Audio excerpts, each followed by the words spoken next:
يدعوكم فتستجيبون بحمده وتظنون إن لبثتم إلا قليلا.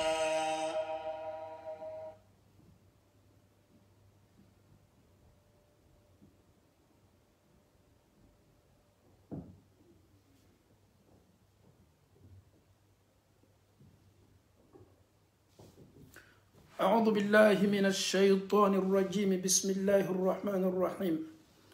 اللهم لك الحمد كله ولك الشكر كله وإليك يرجع الأمر كله علانيته وسره، فأهل أنت أن تحمد وأهل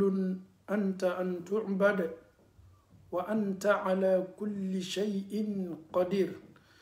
اللهم اجعل آخر كلامنا من الدنيا لا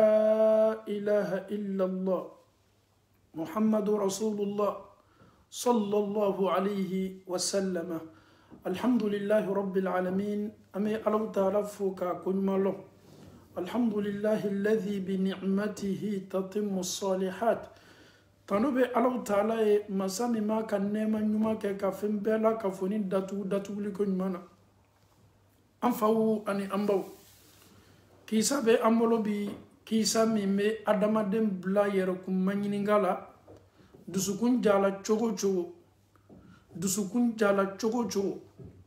adamaden kakan ka bara minu ke anfawu ani ambaw ni dusukun kakan ka diyan ka yafa ka to Allah taala koso ma min te ko bla alaye ma min te ko ban alaye ko te ba ma minna akela la toroya selama ale ko kwata tabla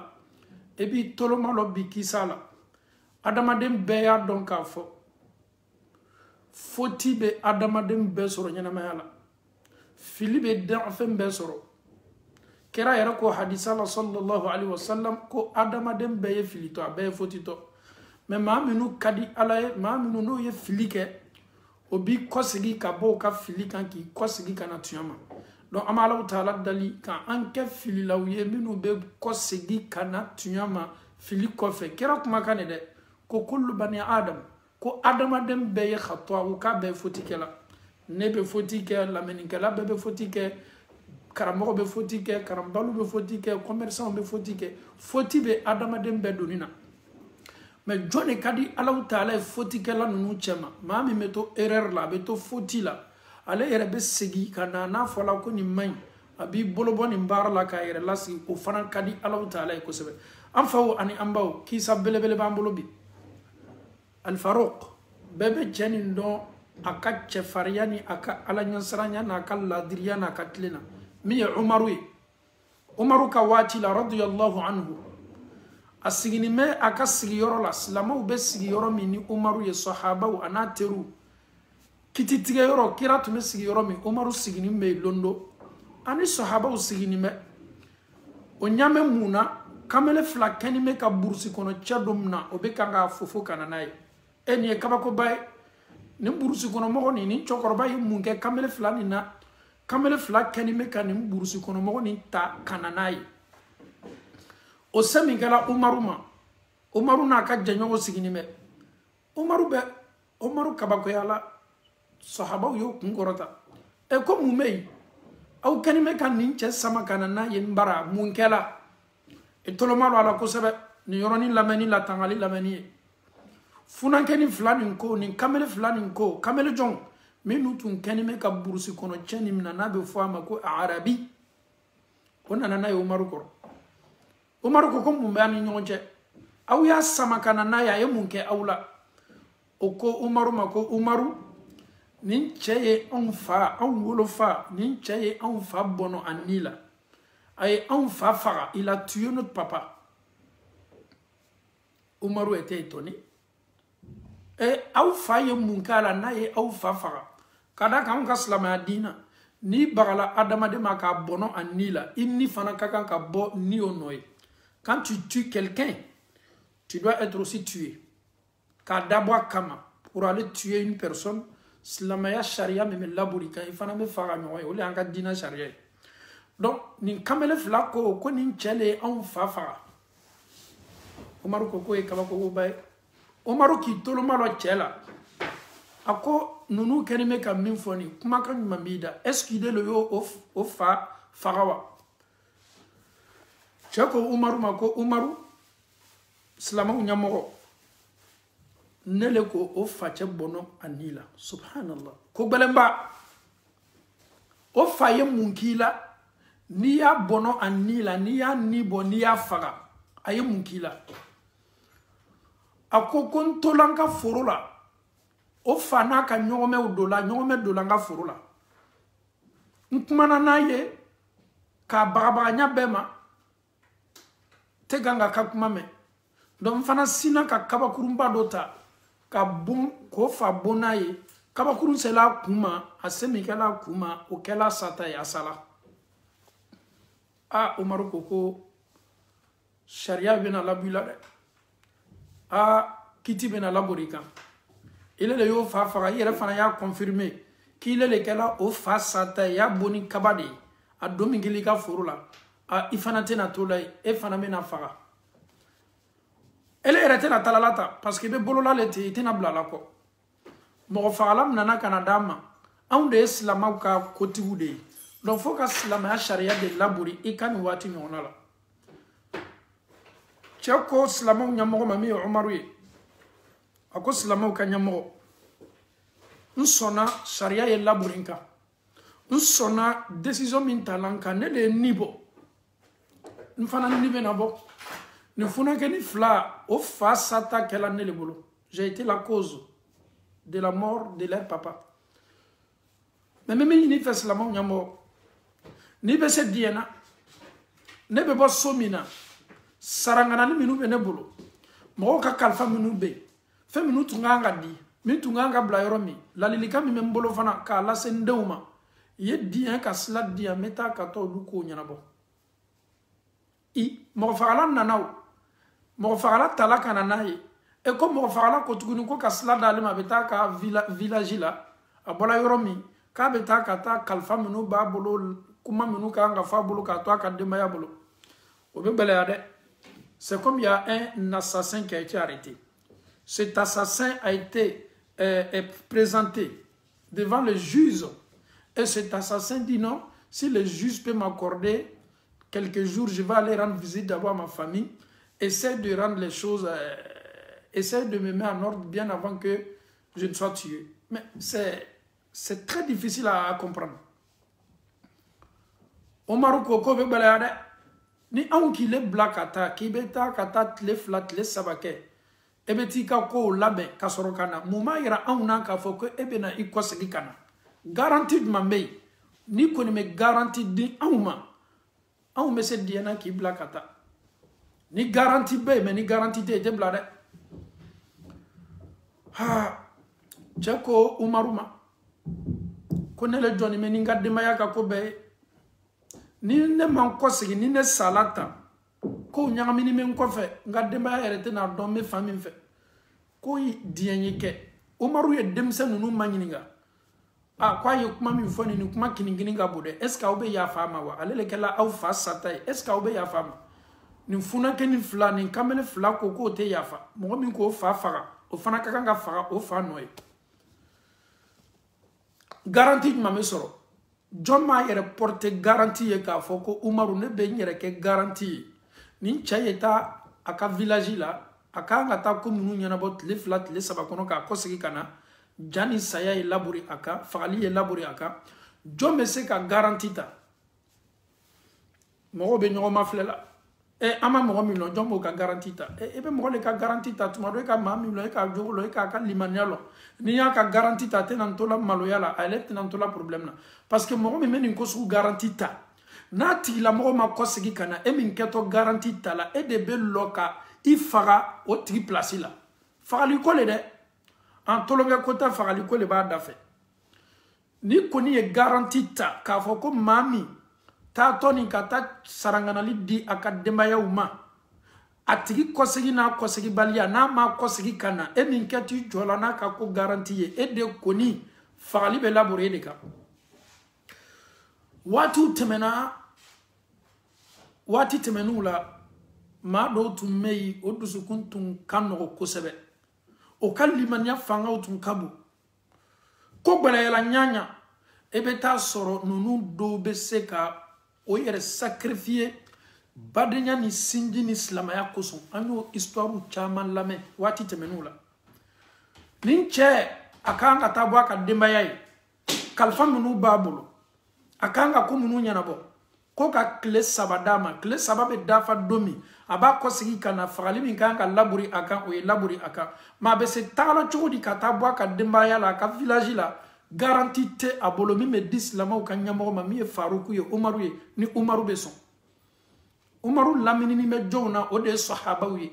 umaru lamini ni me jona ateru umaru lamini ni me jona abara nyo kadaka mama ni be kira no labla mama ni be sigi kira sigi yorola kira tume minke ani sahaba utume nyon lamini minuke utume baro minuke dina ka adamadenya ka slamaya ere barao ka umaru tinye mama minu blakata koka slamaya barao administration nunu ka kewali betu yeni ne o kafi betu yen slamaya o nena kilikan tu yen slamaya a ko bela yala de wallahi ninche nimburusi kono mo adiena sayama mais jone l'animal ni garantie tala aba kosigata kosi ko loni me Allah taala le bolo de ni sigiyoro la belebele do ka kunabo belebele u chama anjere ya fo sango kuru belebele kuru chama nanya fo ngo kuru ni kan limanya be komi kuru fagali be komi ndafe abena jomo do ka ko garantie koro ama mo millo ama baramo lo ama ka solo ayerma deri ka sei mek sahaba belebele do bena wulisi sen ka garantie ta ka foko ka chebla kata aita cleflat le saba min ko fola bolo ka beta ka sokono abeta ka village la comme nous ka kan ka ke abola bo lu ke ka kla ka kosi kana fagali be laboraka belebele do wulila ni yoroni na o jonye Abu Dharr al-Ghifari ni fana kira ka sahaba belebele do min al-mu'minina rijal mu'minu chama chawbeide Abu Dharr wulila islamu ka nyamo nyafa Umaru akoko Umaru islamu ka nyamo nebe cheni ka ko garantita mawye Abu Zari laje mawye Abu Zari mafle ibe mami ka ko tigiyata ibe mami ka ko garantita ika mami no Abu Zari fana ma doni ni chama ka sigifenye Abu Zari le bena joka faga che place la sika fo itala Abu Dharr al-Ghifari ko kwa be cheni ka ko garantita afana ayere di slamo le dami ndila chema kle saba o be kedo me dafa o ke ka sora ya ko sigi kana akle saba nalo a chetala tele kelente mena tele flat mena tele sabana Umaru ni ajenyo bo ka sigila bebe makononi na kamele ni fulani fana be allo kadaka mami kela sababu ye ko lu fa bono ni anila tasarali le kakanka ke olu nyakoro o fana ye sawa anfa abono na nila mami bolo o tigila mo fana fa to leti slamaw anye antoloma lo ko seben yoronina lanzara selibana chete kanga yetli sabana lum amana flali be la fambe fenin chete kanga na Omar koko as-salatu jami'a otye fraziye kira ka watila ni kokbele me dondo ala kira be ni di kuma laseli lama ni mbana lasela maube sinka girinka na misiri la kana la ka fo misiri la nouvelle de photo nouvelle mi fanga kabo as-salatu jami'a as-salatu awiyena la ka fo libe Umaru kan kuma kan lase mauma la kafolibe kada kan sharia le boto dola bi amati ma kono na mana folo da amfana ya slafle nyambe manti kangai Abu Zar al-Ghifari fitiri ya kuna bo fitiri be nyini ngado ni chete kangana Umaru bi nyasin joma abini nyasin garanti lema Abu Zari ye jonye Umar ni maaminu farala ɲɔgɔn kan ka ala kɛra dɛmɛ. Abu Zari ye jonye sahaba belebele le tume kira ka waati la komi Umaru. Abu Zari ye jonye ala kɛra kuma na sahaba min ma ka kuma ma ka tano o Abu Zari le. Abu Zari waati sela dele sela an ɲate cɛ la n'an kɔni ɲate cɛ la Abu Zari e kɔni tɛna to la yɛrɛ sika yɛrɛ t'a la arrangement ko t'a la k'a fɔ ko ne ni e bɛɛ ye kɛra ka sahaba belebele de ye ayi a n'o ko cɛ ka jan ɲɔgɔn na silamaya bɛ silamaya de ta silamaya tɛ arrangement ko la. Abu Zari ko a sɔnna. Umaru bɛ Abu Zari wele waati min Abu Zari bɛna jɔ waati min sariya bɛna labure Abu Zari kan waati min o tola o sigi ɲa la o tola o sigi fari la o tolo bɛ mun mɛn o ye mankan min mɛn o kɛla cɛ ni nakan ye cɛ bɛ kan ka na cɛ bɛ kan ka na ya salam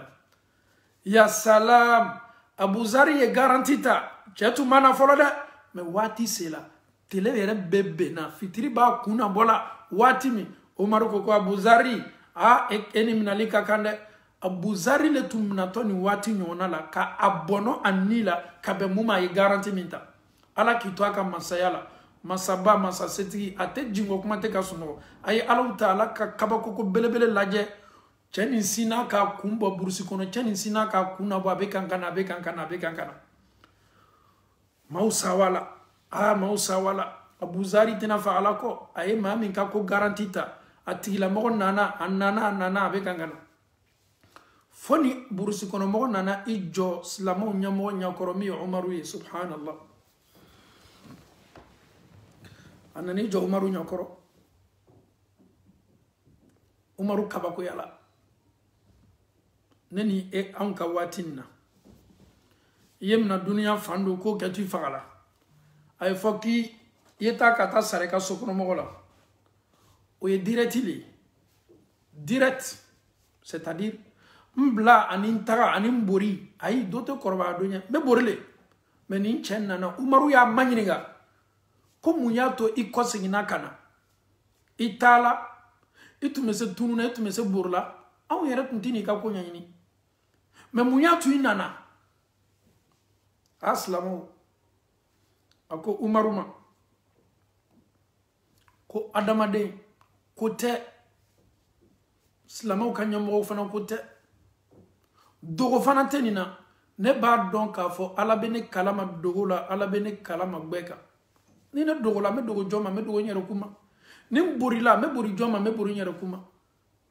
ne ye ko de kɛ hakɛ le bɛna labori n kan tasarali le bɛna labori n kan ne bɛ bori ka taa min masa alaw ta ala bɛ ko dogoni la a bɛ ko langanimayali nɔ ni ne dogo la n y'o dogo kɛ jɔn na n y'a kɛ n yɛrɛ la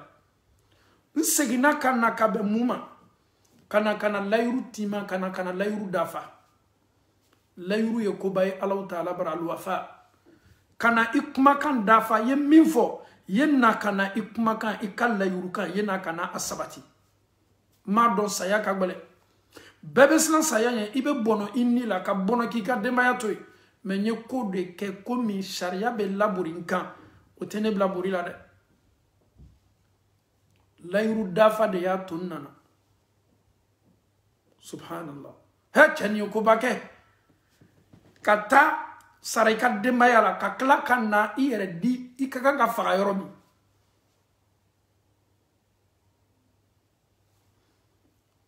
Umaru ye Abu Zari maɲininka ka Abu Zari munna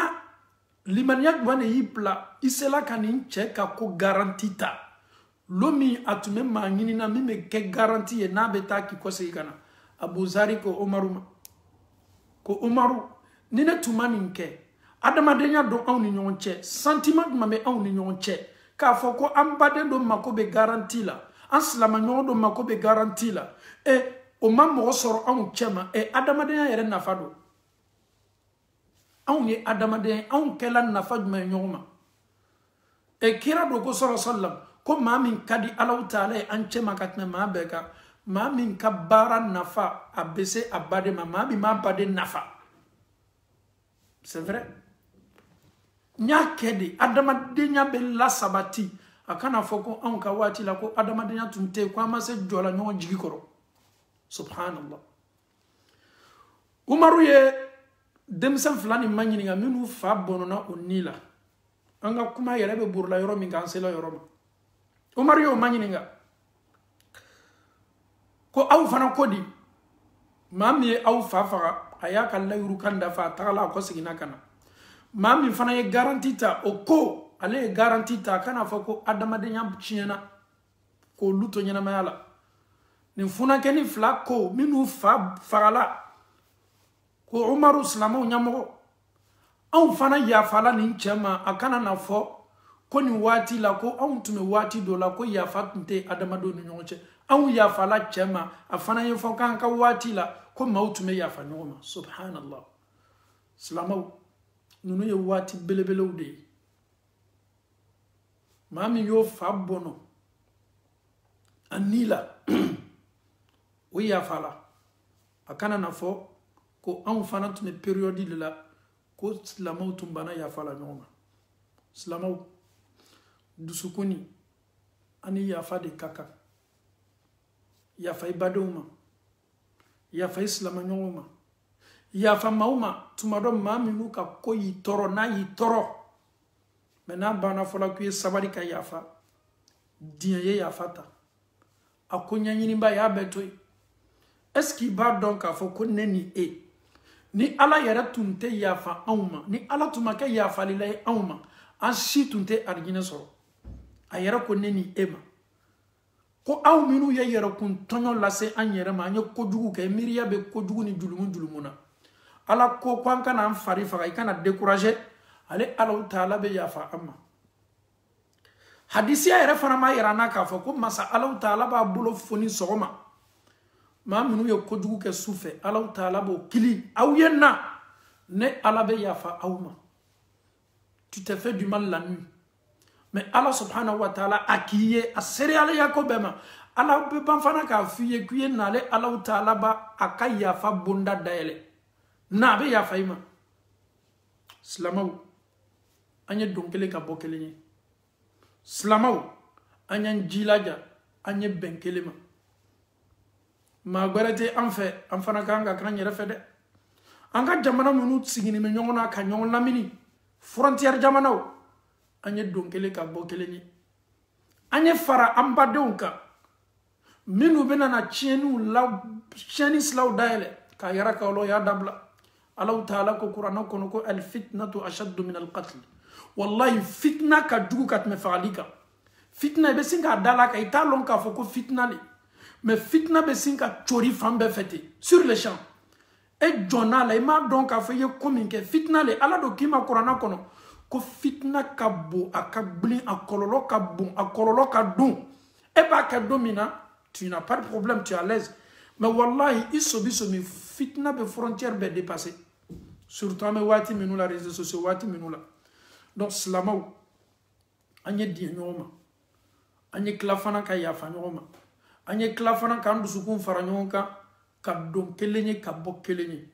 maa dɔ ye ko kɛ a tigi tun ye ko kɛ a gbalila i dusukun y'i tɔɔrɔ a y'i kami kami mun de ka ɲi ma i ka diinɛ bɛ mun f'i ye o waati ɲɔgɔnna la o de ye i dusu minɛ ka sabari ta ka da kan Alahu Taala ko k'ale ala ni sabarilaw don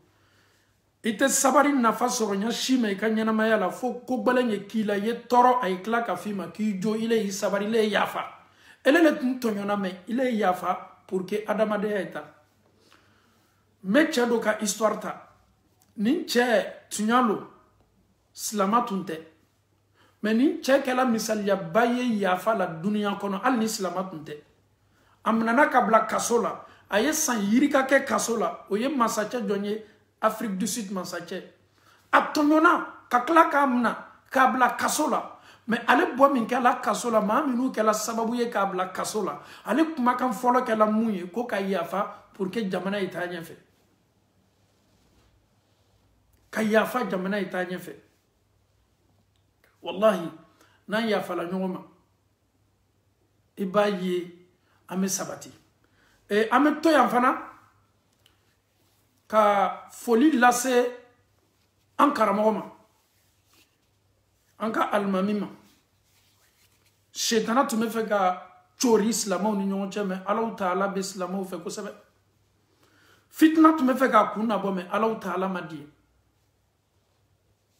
an bɛ dugawu kɛ Ala ka n'a to fitna ye s'an na an bɛ an karamɔgɔ fo Imam Mayi Watara i balimacɛ i kanuɲɔgɔn Imam Diané kabini Belgique mi fo n'i ka video lamɛn kunu a diyala n ye n tun bɛ nin video le nata video nin y'a lamɛn sawala mun na ka d'a kan nin de ka ɲi an ma nin de ka ɲi e ma nin de ka ɲi silamɛw ma n y'a fɔ n ka kuma la karamɔgɔ lamɛnni bɛ i kanuɲɔgɔn ka ca kosɛbɛ jamana ninnu bɛɛ la i lamɛnbagaw ka ca kosɛbɛ jamana ninnu bɛɛ la kuma bɛ kuma la n'a fɔla hali n'a sɔrɔ laɲini tun man ɲi mɛ kuma fɔni a bɛ se maaw dusu kami na mɛ alhamdulillah i ye mun yɛrɛ kan i y'a yɛrɛ kan k'i ye silama bɛrɛbɛrɛ de i y'a yɛrɛ kan i yɛrɛ la k'a fɔ ala la n ka propos dɔ ye a ye maaw tɔɔrɔ n bɛ tila ka bɔ ka yafa tara wallahi ni anw don anw yafala anw yɛrɛ fana bɛ yafa tara i fɛ i ye yafa an fana ma Ala Taala kosɔn n'a sɔrɔ an ye kuma fɔ min y'i tɔɔrɔ i ye yafa an ma ka d'a kan yafa ɲɔgɔnma de b'a to an bɛ arijinɛ sɔrɔ n bɛ to yan k'i fo ne taala Mali la n taali fo kanu yɛrɛ le kosɔn n déplacé la ka t'i fo mɛ i ye ko dɔ kɛ n ye a don a warala n ma alimami bɛɛ t'a kɛ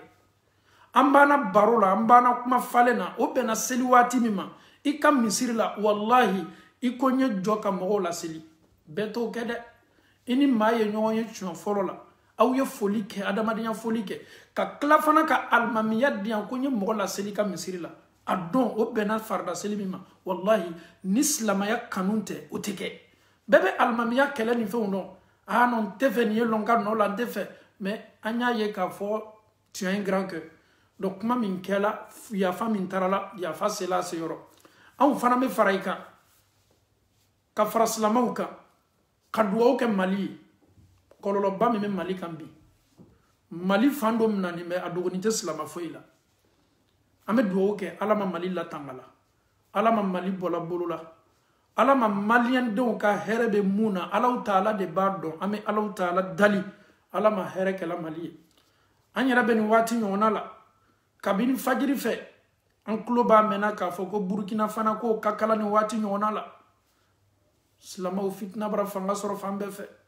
e bɛ to yɔrɔ dɔ e bɛ yɔrɔ dɔ fana ta mɛ an bɛ dugawu kɛ Burukina ye Burukina bɛw ka hɛrɛ bɛ mun na Burukina bɛw ka dususuma bɛ mun na komi tɛ kɛ fitina ni kɔlɔlɔba ye Burukina bɛw ma an bɛ dugawu kɛ Ala ma basigi dɔ la Burukina Ala ma Burukina bɛw bɛnna kelen ma Ala ma jamanaw sutarala k'a latanga an bɛ dugawu kɛ Lajinɛ fana ye o fana bɛ kalaya ni situation gɛlɛn na an bɛ dugawu kɛ Ala basigi dɔ Lajinɛ an bɛ dugawu kɛ Ala ma sumaya lajigila Lajinɛ an bɛ dugawu kɛ Ala ma hɛrɛ lajigila Lajinɛ an bɛ dugawu kɛ Lajinɛ ka hɛrɛ bɛ mun na Lajinɛ ka denw ka hɛrɛ bɛ mun na an bɛ Ala Taala dali ka Ala Taala diɲɛ k'o k'a ye adamaden ka hɛrɛ tɛ maa bolo dɛ anw m'an yɛrɛ tromper o de la an ka hɛrɛ bɛ Ala de bolo an ye hɛrɛ ɲini Ala Taala fɛ wallahi i bɛ fɛn dɔ nata ko fɛn ɲuman de tuma dɔ juguman de aw fɛ i yɛrɛ bɛ fɛn dɔ bɛ yen a man di ye aw fɛ tuma dɔ o kɔ de ye hɛrɛ ye aw ma donc an bɛ dugawu kɛ Lajinɛ ye ka ban ka dugawu kɛ Côte d'Ivoire ye Ala ma Côte d'Ivoire sabati la Ala ma Côte d'Ivoire basigi la Ala ma Côte d'Ivoire Ala ma ɲɛfɛtaga min b'a bolo Ala ma dɔ farala kan sanga nin waati bɛɛ Côte d'Ivoire Lajinɛ Mali Burkina Sénégal nin bɛɛ y'an ka jamana tubabula ya stress bɛ an kan an bɛ taa fɔɲɔ sama an fa jamana minnu la ka taa sɔrɔ ko bɛn tɛ yen o tɛ dususuma ye an bɛ dugawu le kɛ anw sigilen bɛ yɔrɔ minnu la basigi ye don tubabula n'an bɛ taa vacances na an fɛ waati minnu la an ye taa ka taa don basigi fana kɔnɔna na k'an ka séjour kɛ hɛrɛ la ka tila ka an kɔsegi hɛrɛ la an faw bɛ yen an baw bɛ yen ko yiri mɛnna ji la cogo cogo a tɛ kɛ bama ye an bɛ tubabuw ka jamana kɔnɔ ma an tɛ tubabu ye an ye farafinw de ye golofinw an ka jamanaw fana ka d'an ye a ka di an ye an bɛ kɔsegi waati waati ka taa bɔ an ka jamanaw la an ye t'a sɔrɔ jamana basigi bɛ yen an ye t'a sɔrɔ jamana hɛrɛ bɛ yen an ye t'a sɔrɔ jamana denw o bɛ nisɔndiya nin sawa la ka d'a kan ni gɛlɛya donna farafinna yɔrɔ do a tɔɔrɔya bɛ daminɛ anw yɛrɛ de ma dumuni tɛ sɔrɔ la dɛ dumuni sɔngɔ monte la aw ye wariw lana jɔnw de bɛ tɔɔrɔ maa minnu bɛ tunkan na weleli bɛ sigi la fan bɛɛ fɛ i balimaw b'i wele i faw b'i wele i baw b'i wele e yɛrɛ kun bɛ sin ka chauffer mais ni bɛn bɛ farafinna olu be sela dayilimɛ sɔrɔla nɔgɔya bolo ma e min yɛrɛ be yen a bɛ lafiya o kosɔn an b'a ɲini silama bɛɛ fɛ an kana ala dali fitina la silama bɛɛ ye duwawu kɛ ala an cɛ janya ka bɔ fitina ma fitina tɛ maa si le arranger hali maa min b'a fɔ ko fitina a m'a dɔn k'a fɔ fitina kɔlɔlɔ n'a tɔɔrɔya tɛ se ta ala k'a to yen nous sommes une famille je ne fais que répéter ça nous sommes une famille an bɛ duwawu kɛ ɲɔgɔn ye ka tila fana ka ɲɔgɔn magɛn duwawu la jamana nin bɛɛ ye jamana kelen ni gbɛlɛya dɔ la yɔrɔ do a caman na a bɛna se yɔrɔ wɛrɛ fana dɛ donc gbɛlɛya bɛ fan min fɛ an bɛ duwawu le kɛ an bɛ duwawu kɛ ka tila fana ka an ɲɛsin CEDEAO ma an bɛ duwawu kɛ CEDEAO aw ni Mali problème k'a kɛ hɛrɛ kɔnɔ k'a kɛ bɛn kɔnɔ k'a kɛ sabati kɔnɔ an tɛ se bɔla ɲɔgɔn na ɲɛsi ma an bɛ duwawu kɛ CEDEAO ye Mali dossier lajɛ ni hinɛ lajɛli ye komi bɛ se bɛnna Alahu Taala ka hɛrɛ kɔnɔ k'o k'o ye an b'a fɔ an fana ka ɲɛmɔgɔ ye o ni CEDEAO ye ɲɔgɔn ye ka bɛn a la jamana kɔnɔdenw ka hɛrɛ bɛ min na o de b'o ye an tɛ politiki kɛ an tɛ surunya politiki la mais an ka population ka hɛrɛ bɛ mun na an bɛ nata o de kɔ ka duwawu kɛ an yɛrɛkun ye ka duwawu kɛ an ka population ye jamana kɛla ɲaɲa ɲɛmɔgɔ de b'a la an bɛ duwawu kɛ ɲɛmɔgɔ ye bɛnsima bɛ ala bolo k'o di an ka ɲɛmɔgɔ ma an ka farafina ɲɛmɔgɔ bɛna décision ta an bɛ duwawu kɛ ala ma bɛnsema dile o ma Alahu Taala bolo ala kana décision nin kɛ o yɛrɛ diya ni décision ye ala kɛ décision ye bɛnsema bɛ décision min na olu bɛ hɛrɛ sɔrɔ a la jamana kɔnɔdenw bɛ hɛrɛ sɔrɔ a la a fana bɛ kɛ hɛrɛ jamana bɛɛ ma ala ma kɛla o ye an bɛ Alahu Taala dali ala kana miiriya foyi dogo nin décision kɔfɛ ala kana miiriya foyi dogo nin décision kɔfɛ an ye farafana bisigili kɛla an ye fara ɲɔgɔn bisigiya la an b'a di ala le ma ne miiriya la nin ka nin kɛ ka bɛn nin de ma ne miiriya la nin ka nin fɔ ka bɛn nin de ma ne miiriya la nin ko le bɛ nin kɔnɔ ne miiriya la non an y'o bɛɛ to yen ko bɛɛ bɛ ala le bolo ko min bɛ dogo kɔnɔ e tɛ se k'o juger n'i ye maa maa juger dogo la ko min bɛ ani ala cɛ e m'o dɔn a y'a kɛ min kosɔn e m'o dɔn kiyama kɔni o ɲininkali bɛ e fana ma kɔnɔ na non ni silama bɛ kuma waati o waati an y'an jilaja ka kuma ni réserve ye ka ban ka kow di kotigi ma min ye Alahu Taala ye bɛnsema b'ale Alahu Taala de bolo a ye bɛnsema di an ma an fɔtaw ni an kɛtaw la ala m'o kɛla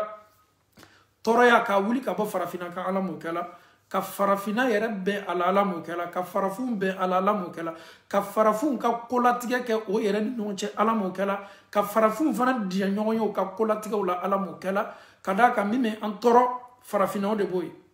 an bɛɛ farani bɛ ɲɔgɔn ka ko dɔ la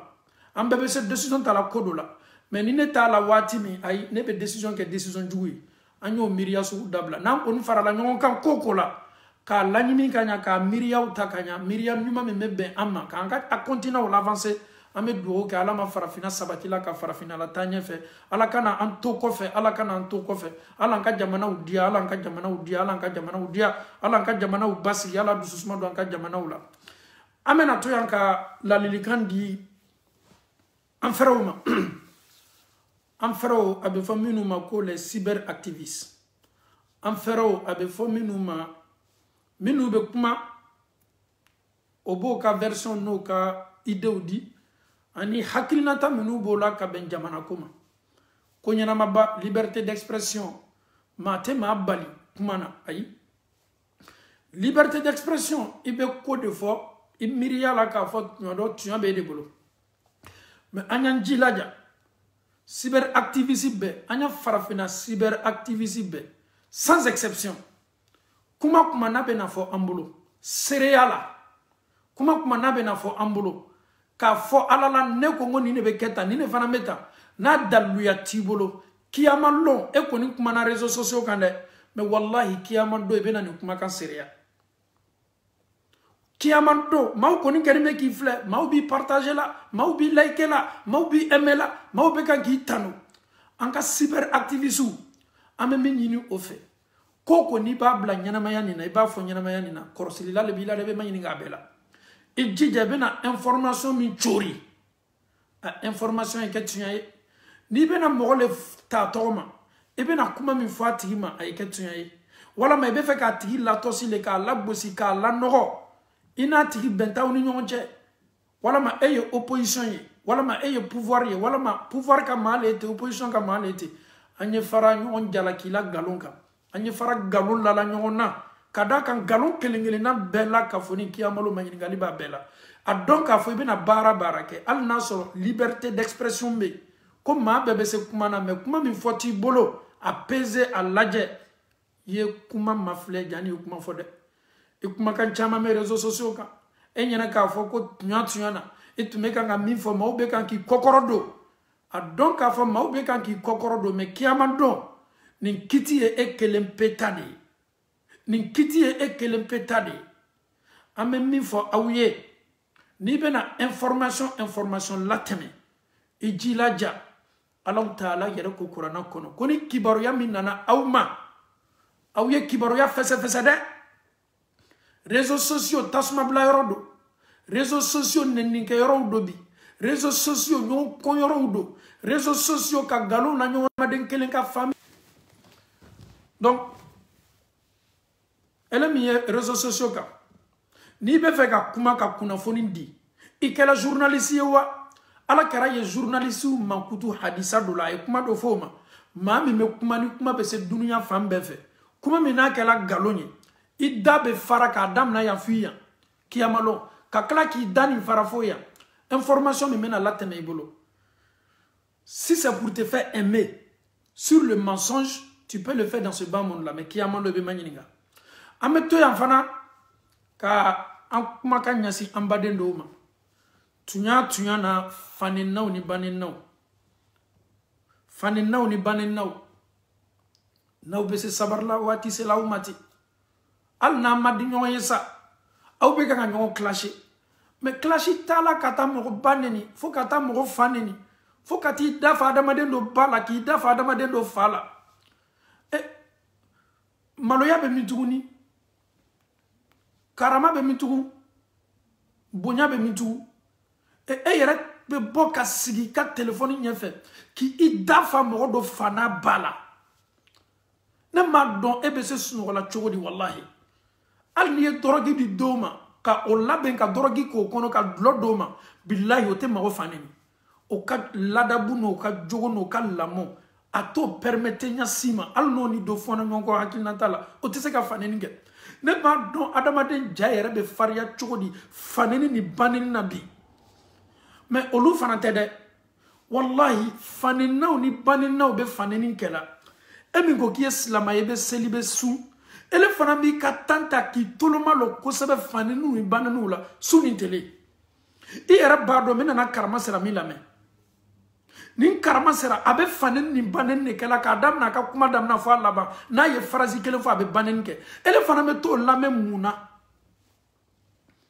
ibe to lame muna wala ma baneni ne kadi e fana ye mo gbara faneni ne kadi e fana ye ele bi ka plaisir ta faneni ni banen ne la.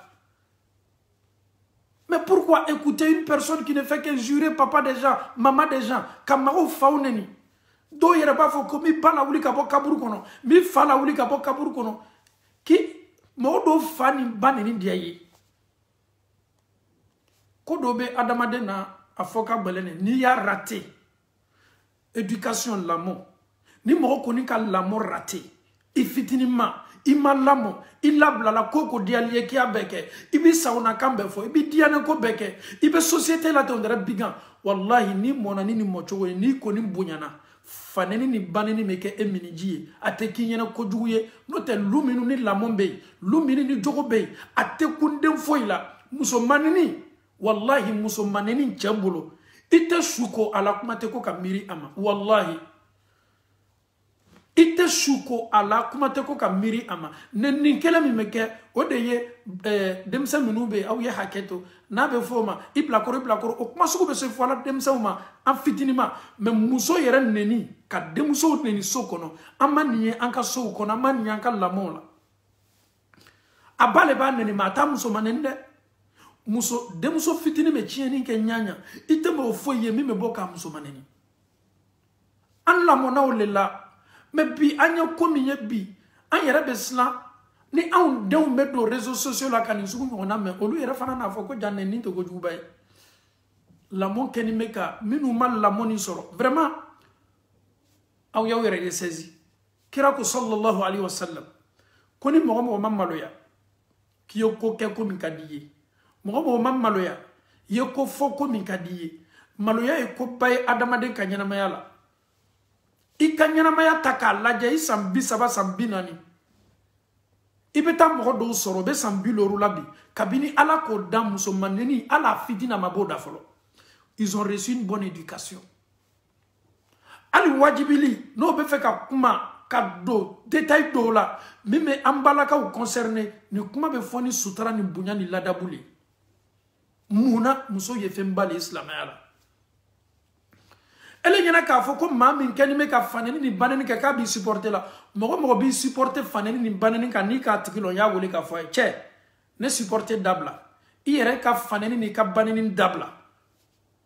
non non non o ye ko ye ko min tɛ ko bɛnta ye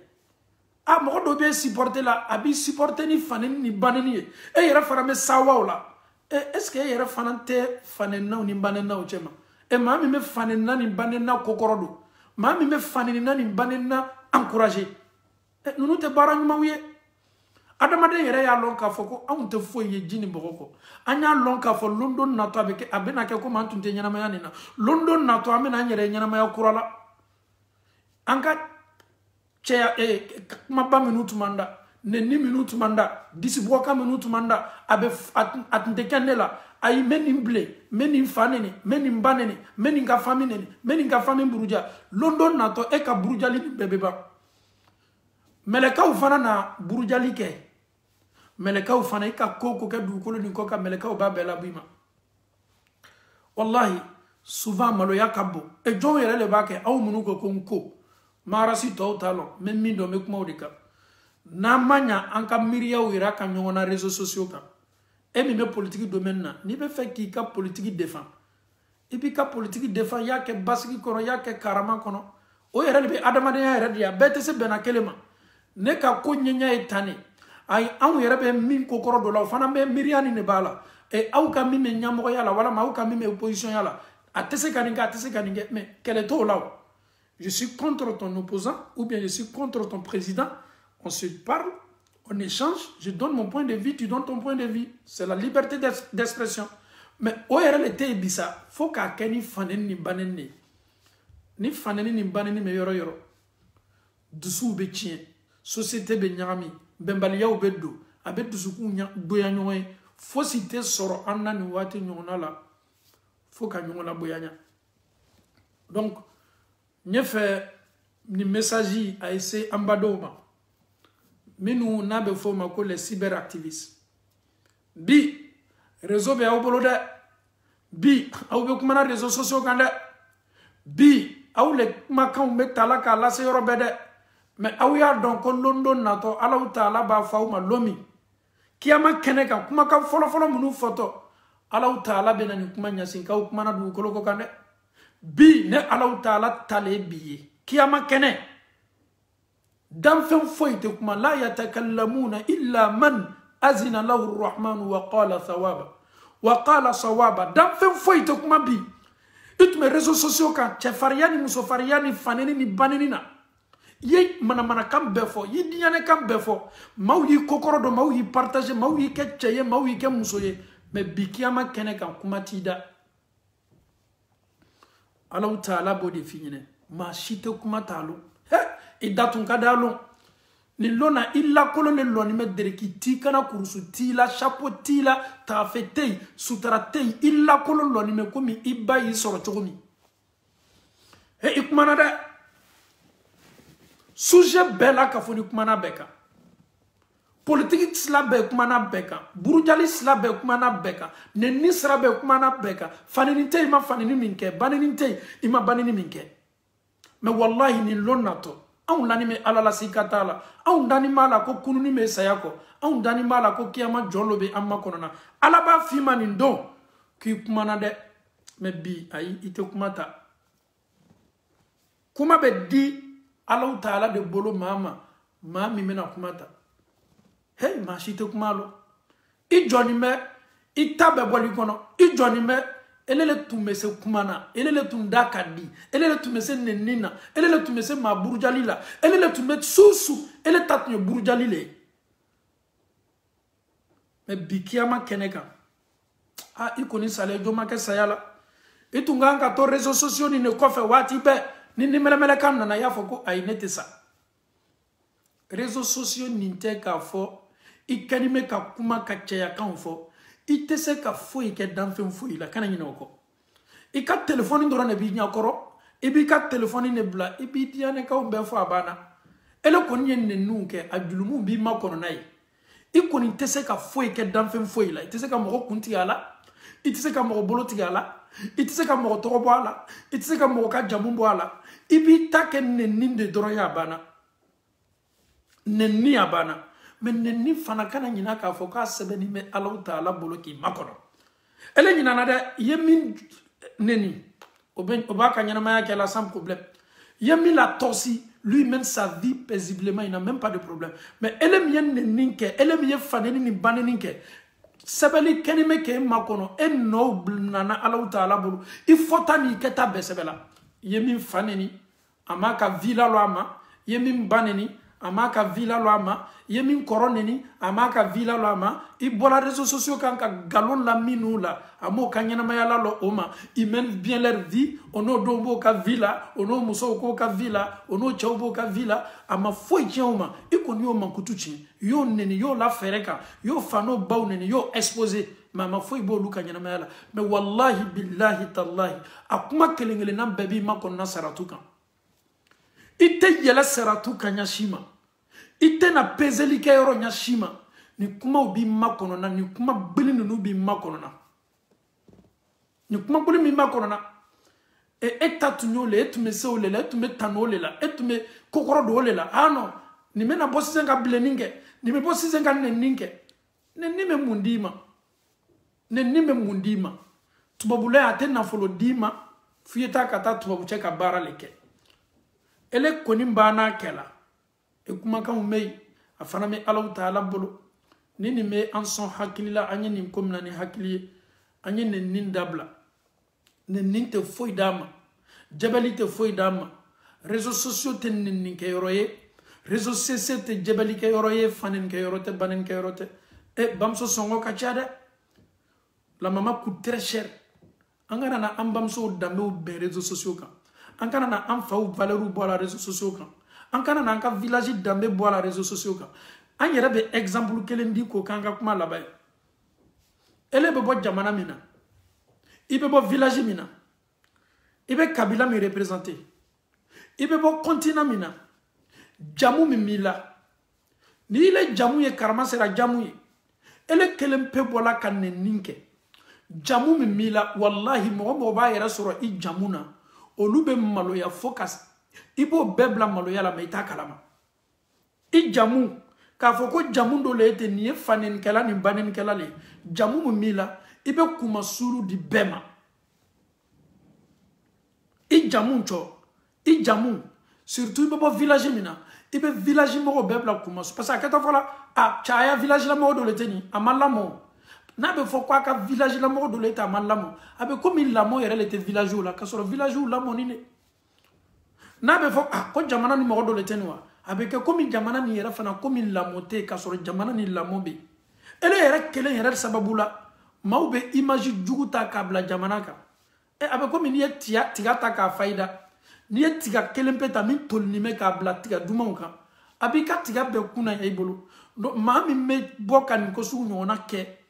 abe jamana nogo abaka village nogo abaka kabila nogo abola continent mina bon nogo ayere be klaka farafinya yere nogo an farafu yere nan kan farafu nyogo yen nina ni ye koye komi ko manon ni donc anye sabari wati do la anye da ko dobe asebiye ka ke afanga bila matisi balla kelima men islama sela dana fana ka ko lo le cheke ala ma andana ke la damray ala kana to anyan dansa wa fotana ke tawla ame Allah Taala dali ka ala die nenimban nu ka boni nyo cha ala mo kala andu sukun ka faranyo ka ke sukun kelenye Allah Taala ko so ala mo kala ame Allah Taala dalika an dia nyonye Allah Taala yero ko so ala mo kala shaytana kanime ka fanga basoro ani nyonche bi ka sukun buya nyonye ka sukun kodo nyona shaytana ka victoire bado akalla nyinindo ni ne kadaye mais alhamdulillah angana to shaytana isra soro angana to aya kuna boka an kodo nyona na ba kuna bo wati ele jobala ele jotala nye faranyonga ga shaytana gbe surtout ka sankorota danka slamayama ame ya fatara slama befe toro yalla la mama kani wati nyona la réseaux sociaux ka ben propos ma segini me kay ya fakele ne ka ambe ya fanyoma anyanka slata pour que Allah Ta'ala ye sawanka barawla saya fana yan soro ka soni Allah Ta'ala kadi wodi kabo aw mani ko be ala ya fanyu qur'ana kono ko shaytana drone aw juye kaw ye shaytana kumeni juye angana sladama note adama do be se fona nyonko mo tayra ka fami nyon juya adama do hakilina taw be se fona nyonko mo tayra ka fanti kelenye ambe ye kelenye ambe adama de surtout aw munu be islamaye aw munu ko la ilaha illa allah dunya fantanna nimbe fe islama be kele ka faranyonka kandu sukun ke kelenye pour que anga dina be sankrota sur rabbana atina fid dunya hasana wa fil akhirati hasana wa qina adhaban nar ربنا لا تزغ قلوبنا بعد إذ هديتنا وهب لنا من لدنك رحمة إنك أنت الوهاب اللهم أرنا الحق حقا وارزقنا اتباعه وأرنا الباطل باطلا وارزقنا اجتنابه اللهم كن لنا ولا تكن علينا اللهم انصر من نصر الدين واخذل من خذل الدين صل سبحان ربك رب العزة عما يصفون والسلام على المرسلين والحمد لله رب العالمين.